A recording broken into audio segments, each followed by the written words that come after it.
गांव में एक छोटी सी लड़की माया रहती थी। उसकी उम्र 12 साल थी, लेकिन उसके सपने उम्र से कहीं बड़े थे। हर रात जब पूरा गांव सोता, माया अपने घर की छत पर बैठकर आसमान के चमकते सितारों को देखती और सोचती, क्या मैं भी एक दिन इन सितारों की तरह चमक सकती हूँ। माया के माता पिता किसान थे। उनकी जिंदगी दिन रात खेतों में काम करने में बीतती। माया अपने माता पिता की मदद करती, लेकिन उसका दिल हमेशा आसमान की ओर खिंचता था। गांव में पढ़ाई लिखाई की सुविधाएं कम थी। वहां के लोग मानते थे कि लड़कियां सिर्फ घर के काम और शादी के लिए होती हैं। माया के सपनों पर लोग हंसते और कहते, ये आसमान का सपना छोड़ो, जमीन पर रहो। लेकिन माया ने कभी हार नहीं मानी। एक दिन माया को गांव के मेलों में एक छोटा टेलीस्कोप देखने को मिला। उसे देखते ही उसका दिल खुश हो गया।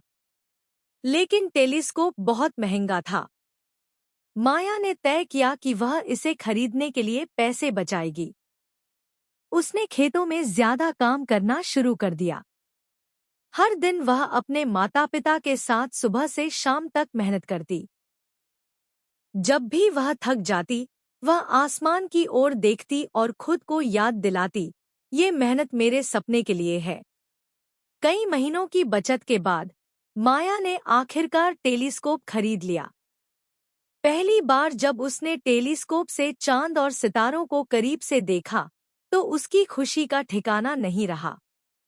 उसने खुद से वादा किया, मैं कुछ बड़ा करूंगी।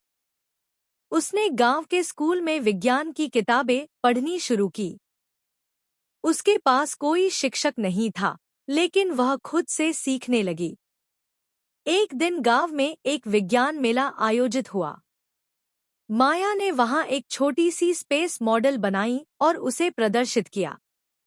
मॉडल को देखकर वहां आए वैज्ञानिकों ने माया से बात की। उसकी मेहनत और ज्ञान से प्रभावित होकर उन्होंने उसे शहर में आने का न्योता दिया।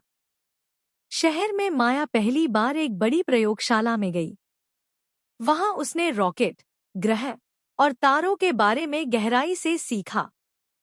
वैज्ञानिकों ने उसे गाइड किया और जल्द ही माया ने अपने पहले रॉकेट मॉडल का डिजाइन तैयार किया।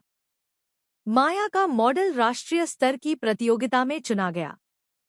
वह प्रतियोगिता में गई और अपनी बात आत्मविश्वास से रखी। उसकी लगन और प्रतिभा को देखकर उसे पहला पुरस्कार मिला। टीवी और अखबारों में माया की कहानी छा गई। जब माया अपने गांव लौटी, तो पूरा गांव उसके स्वागत में इकट्ठा हुआ।